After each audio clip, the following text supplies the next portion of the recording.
मान ले कि एक ऑब्जेक्ट जिसका कि मास m है, ये मूव कर रहा है v वेलोसिटी से, तो हमें पता है ऐसे स्थिति में इसके पास एक मोमेंटम रहेगा और साथ ही साथ इसका काइनेटिक एनर्जी भी कुछ होगा।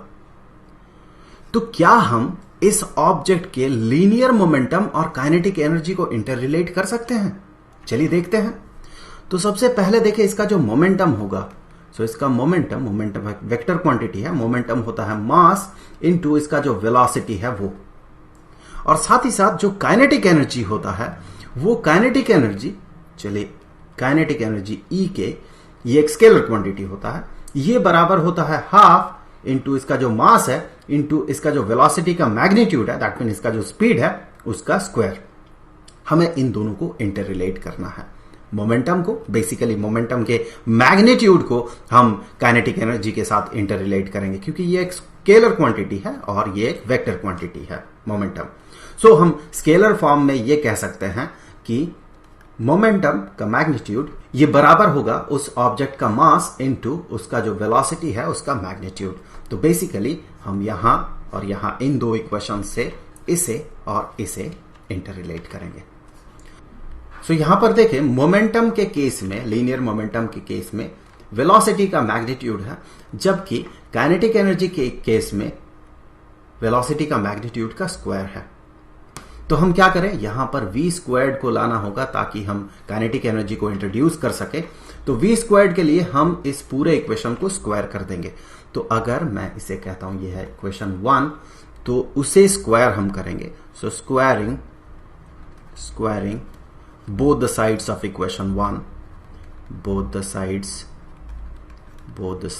of equation 1, हमें क्या मिलेगा? देखिए हमें मिलेगा मोमेंटम का स्क्वायर, मोमेंटम का मैग्नीट्यूड का स्क्वायर, ये बराबर हो जाएगा m squared into v squared के। तो अब आप इसे कुछ ऐसे रिप्रेजेंट कर सकते हैं, यहां हमें हाफ भी इंट्रोड्यूस करना होगा।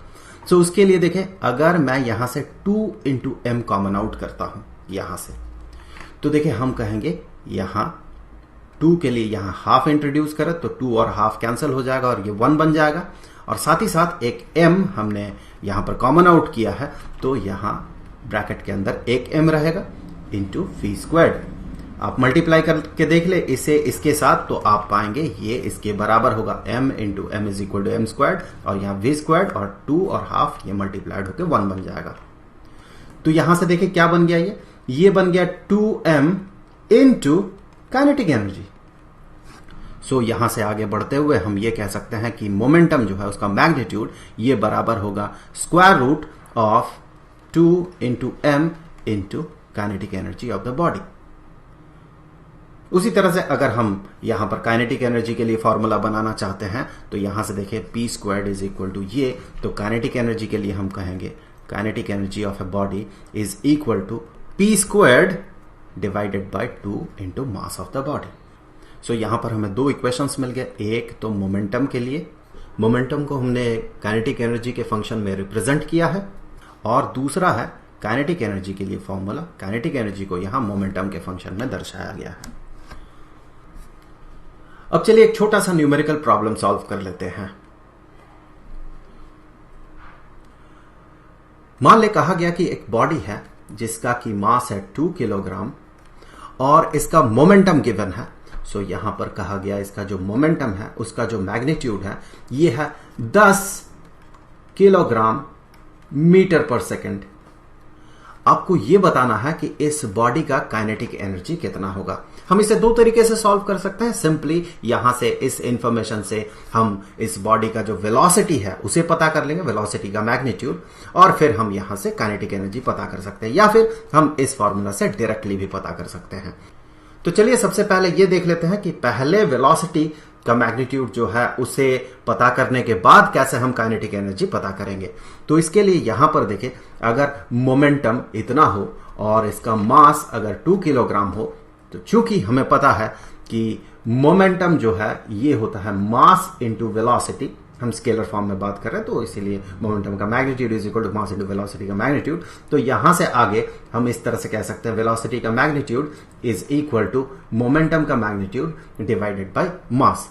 तो यहां से अगर इन वैल्यूज को देखें आप, तो आप ये पाएंगे जो वेलोसिटी का मैग्नीट्यूड होगा ये बराबर होगा 10 डिवाइडेड बाय 2। यूनिट्स देखें यहां पर kilogram metre per second divided by denominator में जो मास है उसका यूनिट होगा किलोग्राम। तो यहां से आप कैंसिल कर सकते हैं यहां किलोग्राम और किलोग्राम को, तो यूनिट के तौर पे बचा हुआ रहेगा मीटर पर सेकेंड।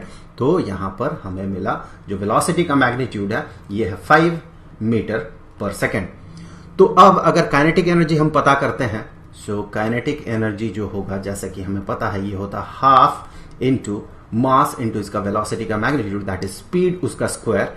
तो यहां से हम कहेंगे ये होगा हाफ इंटू मास होगा 2 किलोग्राम इंटू v जो कि है 5 मीटर पर सेकेंड उसका स्क्वायर। सो 5 मीटर पर सेकेंड का होल स्क्वायर, तो 5 का स्क्वायर 25 और मीटर पर सेकेंड का होल स्क्वायर मीटर स्क्वायर्ड पर सेकेंड स्क्वायर्ड। तो यहां से आप पाएंगे ये 2 और ये 2 अगर कैंसिल हो जाएगा तो आगे बढ़ते हुए हम कहेंगे ये होगा 25। यूनिट देखें क्या बनेगा kg into metre per second square, हमने 1 मीटर को यूज किया है इंटू मीटर, तो ये बन जाएगा न्यूटन और न्यूटन इंटू मीटर ये होता है जूल। सो हम कहेंगे ये होगा 25 जूल। इतना होगा इसका काइनेटिक एनर्जी। अब अगर हम डायरेक्टली इस फॉर्मूला को अप्लाई करते हैं यहां पर, तो हम कहेंगे यहां से आगे बढ़ते हुए कि इस बॉडी का जो काइनेटिक एनर्जी है is equal to P squared, momentum का square, that mean 10 kilogram metre per second squared का होल स्क्वायर्ड। तो ये 10 का स्क्वायर 100 और यूनिट देखे क्या बनेगा किलोग्राम स्क्वायर्ड मीटर स्क्वायर्ड पर second squared divided by 2 into mass, that mean 2 into मास देखे 2 किलोग्राम। तो हम इसे डायरेक्टली कह सकते हैं ये हो गया 4 किलोग्राम।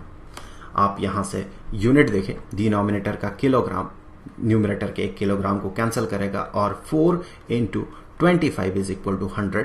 तो हमारे पास बचा हुआ रहेगा 25 किलोग्राम। फिर से इसी तरह से यूनिट को लिखते हैं metre per second squared into metre.